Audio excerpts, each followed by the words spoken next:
بسم الله الرحمن الرحيم. رب اشرح لي صدري ويسر لي أمري واحلل عقدة من لساني يفقه قولي، وصلى الله على سيدنا محمد وعلى آل سيدنا محمد كما صليت على إبراهيم وعلى آل إبراهيم إنك حميد مجيد. السلام عليكم ورحمة الله وبركاته. سو دواada janalkeena gacmo furan iyo qalbi saafi ah. waa idin soo dhaweynaya Soomaali weyn, waan idin salaamaya meel walba joogtaan. maalin wanaagsan. maanta waxaa ka hadlaynaa inaad isbartid ama aad joojisid eedeymaha dhaliisha kuwa adiga aad wax ka sugeysay ku dhawaadaano si walba ha ahaadaan aad dhaliilaysid ama aad eedeynaysid. jooji eedeymahaas. waxaa ka mid ah aniga lay macaabinin, aniga gacan layma fidinin, aniga markaan wax u baahnaa wax layma siinin, wax layma sameynin. waxna waxaa waaye waajib waaye, waxna waxaa waaye ixsaan waaye. nolosha horta inaad saas aad u baratid. waajibkii iyo ixsaankii haddii ay isaga kaa khaldamaan waxaa waaye dhibaata imaanayso. qofka waajibka aad ku leedahay waajib waaye, kaas waa la xisaabtami kartaa, waajib aa ku leedahay. laakiin qofka ixsaanka aad ku leedahay inaad la xisaabtantid ee ma qurux badna. sax, waxaa fiican dadka hadday yihiin ehel ama asxaab inay isgarab istaagaan. laakiin haddii layska waayo meeshii eedeyn ma soo geli karto oo ma imaan karto in lays eedo, waayo wixii ixsaan ay ahayn. ixsaankana waajib maahan oo qofkan waajib saarnaa oo ka dhacay maahan. marka isbar inaadan qofna eedeynin. haddii aad weysay waqtiga aad dhaceysay ama aad dheeliyeysay qof gacan kuu fidis, qofkaas haddaan gacan laguu fidinin waxaa baranaysaa in gacmahaaga aad ku istaagtid iyo lugahaaga oo qofna aadan u baahanin ayaad baranaysaa. qofna uma baahnid. laakiin mar walba haddii ay tahay in qof gacan kuu fidiyo waxaad noqonaysaa qof mar walba gacan raadiya. dhibaato yar hadday imaataba inaad la orodid dadkii aad raadisid. waajibkayaa ku leedahay, waalidkaa, walaalahaa ayagan ay kugu leeyihiin. dadka guurka kulunteen, caruurtaada waajib waa isku leedihiin. saaxiibadaa, ehelka kale oo darajada labaad, darajada saddexaad, qaraabada waajib maahan, ixsaan isku leedihiin. saaxiibada ixsaan isku leedihiin, waajib maahan. marka ha eedeen, qofna ha eedeen, qofna ha eedeen. haddii gacan lagu fidin waayo waxaa baranaysaa inaad gacmahaaga ku istaagtid oo lugahaaga aad ku istaagtid ayaa baranaysaa. qofna ma u baahanaysid mar walba.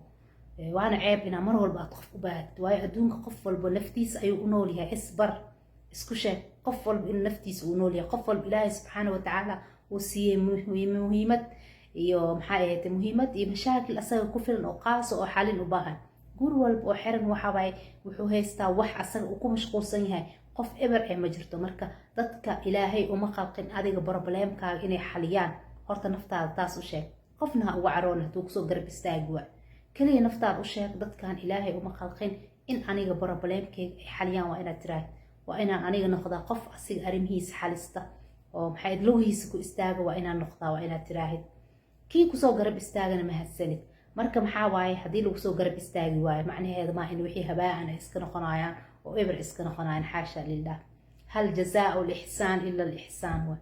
maxaa soo galaayo? hal jazaau lixsaan ila lixsaan. waxaa soo galaayo qofka adiga maalinta u baahneed aan ku garab istaagin, aan gacan kuu fidinin.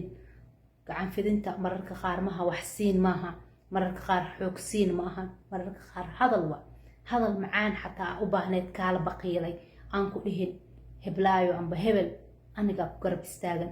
xataa beenguur bilmujaamala xataa aan ku dhihin. beenguurid xataa hadalka macaan waxaa waaye hiilow galaa soomaa. aan ku dhihin albaabkeena ku furan. haddii saan ay kugu dhacdo anagaa ku garab istaagan. dad la-aan ma tihid. wixii waa dhammaanayaan. adiga lugahaaga kusoo istaagaysaa. bal intaada lugahaaga kusoo istaagan horta waxaa dhacaayo dadka inay kaa gurtaana dhacaayo. dabeecadda bini aadanku waayo. samankan waayadii hore saas ma ahaan jirin. qofka markii la arko inuu liicaayo ka hor intaanu dhicin waxaa waa in laga kala gambado, dhufays la wada galo oo lagu sugaayo oo lagu leeyahay hebel amba heblaayo goormay dhaceysaa, goormuu dhacaayaa oo lagu sugaayo oo dhagta lagu taagayo oo lagu leeyahay goormay dhacayaan dadkaani oo lagaa gaabsado. haddii xiriirkiin uu ahaa xiriir wada sheekeys, sheekooyinkii lagaa xirto. haddii uu ahaa mid telefoon meelo kala dhaadheer a kala joogteen, telefoonka xataa lagaa soo bici waayo. mararka qaar xataa haddii aad wacdid lagaa qaban waayo, waayo waxbaa lagugu tuhmayaa. bini aadanka ma rabaan qofka aan isku filneyn, qofka daciifka ee marar badan waa idin sheegay. weligaa xataa haddii daciifnimo aad dareentid nolosha ha u muujinin dadka, waayo ilaahay aa leedahay subxaana watacaala mana kaa tagaaya ilaahay adoo daciif. yaa allah dheh, gacmaha kor u taag, sujuuda ku bari, asaa kuwa sakhiraa ilaahay. marka dadkaas markaa lugahaaga kusoo istaagtid maaha noloshaada inay kaga jiraan booskii ay kaga jireen. booskii ay kaga jireen ma aha inay kaga jiraan, waa inaad geysaa booskii ay ku geeyeen. macnaheeda maha argudash maaha, macnaheeda maaha haddii ay dhacaan inaad caawinaynin oo aadan dhehaynin aniga baleyma caawinin. maya, haddaa leedaha qalbi weyn oo wanaagsan, ayagoo kaaga tegay, ayagoo ku xumeeyey, waa caawinaysaa. maasha allah, dadka qaar way samayn karaan, ilaah ayaa siiya qudradaas. maasha allah, tabaaraka allah. haddaa kuwaas ka mid tahay, waayo qof shalay ku xumeeyey, ku dhibaateeyey, kusoo garab istaagi waaye, weliba mararka qaar inta adiga aad ka dalbatay garab istaag aad ka weysay, haddana uu kuusoo baahanayo. dunida wareegta waaye, way imaanaysaa. oo haddana albaabkaaga aa furaysid, qalbigaaga aa furaysid, jaabkaaga aa furaysid, aad siinaysid. dadka qaar way awoodaan. maasha allah, tabaaraka allah. haddaa tahay kuwaas qof aada u nasiib badan aa tahay, waayo qalbigaaga xiqdi ma yaqaano, xaasidnimo ma yaqaano, nadiifaa tahay. marka argoosiska ilow. laakiin booskii ay noloshaada ka joogeen shalay waa inaanay ka joogin. waay booskaas ayaga ma laha, ayaga iska saare, adiga kama saarin, ayaga iska saare. ayaga waxay ku geeyeen meel fog, ayagaa ku fogeeyeen. marka adiga ma ku ahaanayaan booskii shalay. haddii koowaad ay kaga jireen kaalinta koowaad, waxaa waay kaalinta 10aad geenaysa. ayaga isgeey, adiga dambi kuma lihid. waayo qofka aan ku rabin markaad dhibaataysan tahay, markaad dheeliyeysid, markaad waxaa waaye licliicaysid, ku arkaayo dib u gursho sameeyo, waxaa waaye dheef qofka ugu rawaay. bini aadankana waxaa waaye waa la wada jecelyaha markii dheefta la wada heesa. dadkoo dhanaana wada jecel, laakiin dadka waa inaan ka dooranaa markaa dhibanahay, kuwana garab istaago, kuwa maxay aheetay no yani xataa afka xataa noo macee no anaga ku garab istaagan. marka booskooda geenaysa. laakiin adiga maxaa waajib kuga ah inaad joojisid eedeenta, inaadan dhihin qofna maxaa iigu qaban weyse wax.